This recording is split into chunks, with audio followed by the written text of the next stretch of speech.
سنا ہوگا حضور نے سورہ رحمان کے بارے میں فرمایا ہے، سورۃ الرحمن عروس القرآن۔ یہ سورہ رحمان جو ہے یہ قرآن کی دلہن ہے۔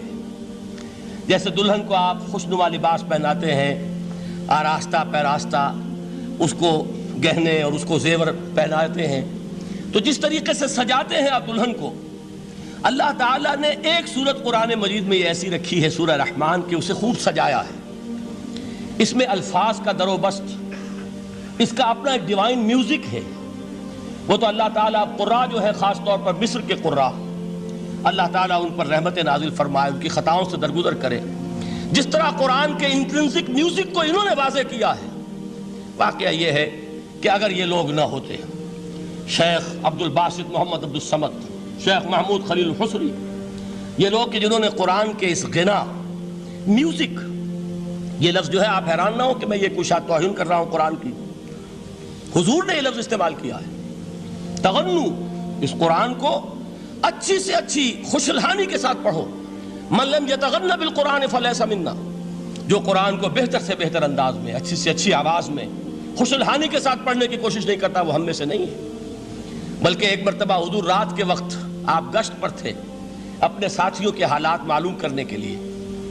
حضرت ابو موسیٰ اشعری رضی اللہ تعالیٰ عنہ ایک صحابی ہیں، ان کے گھر کے پاس سے گزر ہوا، وہ رات کو تہجد پڑھ رہے تھے، کھڑے ہوئے کیف کے عالم میں قرآن تلاوت کر رہے ہیں۔ حضور کو بہت پسند آئی ان کی قرات، کافی دیر تک وہاں کھڑے سنتے رہے۔ اب انہیں کیا پتا کون سن رہا ہے، بالکل اسی طرح سمجھ لیجئے ایک بات یاد آئی ہے، حضور فرماتے ہیں کہ جس طرح کان لگا کر اللہ قرآن کو سنتا ہے، کسی چیز کو نہیں سنتا۔ ہمیں نظر نہیں آتا نا، ہمیں معلوم نہیں ہے، ہم قرآن پڑھ رہے ہیں تو سننے والا کون ہے؟ سب سے زیادہ کان لگا کر خود اللہ۔ یہاں اس لیے مجھے یاد آیا کہ ابو موسیٰ اشعری کو کیا پتا تھا کہ کون سن رہا ہے؟ وہ اپنی کیفیت میں نماز میں تہجد میں قرآن کی تلاوت کر رہے تھے، اور ظاہر بات ہے ان کے گھر ایکڑوں میں بنے ہوئے نہیں تھے، ایک ایک کمرہ، ایک ایک کوئی حجرہ، ایسے ہی تو گھر تھے نا صحابہ کے، لہذا حضور پاس سے گزرے، آواز آئی، کافی دیر سنتے رہے۔ اس کے بعد آپ تشریف لے گئے، صبح فجر میں ملاقات ہوئی تو حضور نے تحسین کے انداز میں فرمایا، یا ابا موسیٰ انک قد اوتیت مزمارا من مزامیر آل داؤد، اے ابو موسیٰ تمہیں تو آل داؤد کے سازوں میں سے ایک ساز اللہ نے عطا فرما دیا ہے۔ جس طرح حضرت داؤد، لہن داؤدی مشہور ہے کہ جب وہ پچھلے پہر رات کو حمد کے ترانے الاپتے تھے، قرآن میں ہے کہ پرندے شامل ہو جاتے تھے ساتھ، اور پہاڑ وجد میں آتے تھے، پہاڑ بھی ان کے ساتھ شریک ہوتے تھے۔ تو جس طرح کا اللہ نے ان کو لہن عطا فرمایا تھا، حضور نے تحسین کے انداز میں فرمایا ہے ابو موسیٰ اشعری، اللہ نے تمہیں بھی آل داؤد کے سازوں میں سے ایک ساز عطا فرمایا۔ بہرحال قرآن مجید کا جو یہ میوزک ہے، قرآن کے الفاظ کا جو حسن ہے، جہاں تک حسن معنوی ہے وہ تو ہر لفظ میں ہے، لیکن یہ حسن ظاہری، حسن صوتی، حسن لفظی، یہ اپنے کلائمیکس پر آپ کو نظر آئے گا سورہ رحمان میں۔ لیکن قرآن میں یہ سورت اس اعتبار سے بھی ممتاز ہے، اس کی 4 آیات پر ذرا توجہ کریں گے، عجیب حقائق سامنے آئیں گے۔ جہاں یہ قرآن مجید کے حسن صوت اور حسن لفظی کی معراج ہے، وہیں اس کی پہلی 4 آیات میں 4 چوٹی کی چیزوں کا ذکر ہے، سب سے اونچی چیزیں۔ پہلی آیت کیا ہے؟ الرحمن، ایک آیت ہو گئی۔ رحمان کیا ہے؟ اللہ کا نام ہے۔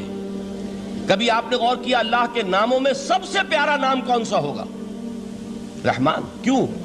اس کا مادہ کیا ہے؟ رحمت۔ ہمیں سب سے بڑھ کر جس چیز کی ضرورت ہے وہ کیا ہے؟ رحمت خداوندی۔ نام اچھی طرح سن لیجئے اس حضور کے قول کو۔ حضور فرماتے کوئی شخص جنت میں مجرد اپنے عمل کی بنیاد پر داخل نہیں ہو سکے گا جب تک کہ رحمت خداوندی دستگیری نہ کرے۔ کسی صحابی نے بڑی ہمت اور جرأت کا ثبوت دیا کہ پوچھ لیا، کیا حضور آپ بھی؟ جب آپ نے فرمایا کوئی شخص داخل نہیں ہو سکتا جنت میں محض اپنے عمل کی بنیاد پر جب تک کہ رحمت خداوندی جو ہے وہ دستگیری نہ فرمائے۔ پوچھا گیا کیا آپ بھی؟ آپ نے فرمایا ہاں میں بھی۔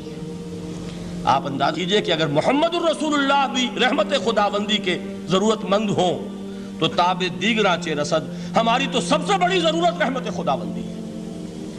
اب یہ رحمت جو ہے قرآن مجید میں اللہ تعالیٰ کی یہ شان 2 الفاظ کے ذریعے سے آتی ہے، رحیم اور رحمان، اور کوئی مادہ نہیں ہے جس سے 2 نام بنتے ہوں اللہ کے۔